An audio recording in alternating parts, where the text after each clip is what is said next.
Diferents entitats de la Catalunya Nord en defensa del català organitzant pel 31 de març una gran concentració a Perpinyà.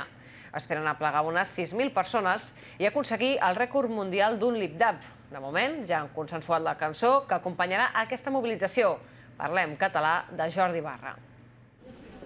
Des del mes de desembre, la Federació d'Entitats per la Defensa de la Llengua i la Cultura Catalanes a la Catalunya Nord treballa per preparar la diada reivindicativa del pròxim 31 de març. Aquest dia, els diversos pobles sota administració francesa es manifestaran de forma diversa per reclamar una llei que garanteixi drets per a les llengües minoritzades a l'estat francès. A Perpinyà, l'objectiu és aplegar més de 6.000 persones per aconseguir el rècord mundial de participació a un lip-dub. Vist l'estat de la llengua i vist l'autoodi que ens han inculcat durant molts anys, pensem que batre un record del món per la llengua pot donar un orgull, pot donar aquesta estimació de la llengua a la gent nord-catalana.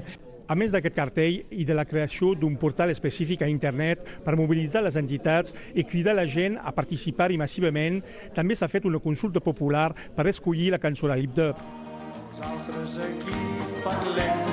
La cançó Parlem català del cantautor Jordi Barra, desaparegut fa un any, ha estat la més votada i, per tant, serà la del lip-dub, però en una versió revisitada. Soc content del resultat perquè, com te dic, era difícil de canviar una vals en una cançó dinàmica, la primera cosa, i la segona cosa és que aquesta cançó és molt coneguda aquí al Rosselló, és com un himne. Una nova versió que Raf Dumas i les Primaveres han presentat per primera vegada avui i que sona d'aquesta manera. Per Rodonyà TV3, Perpinyà.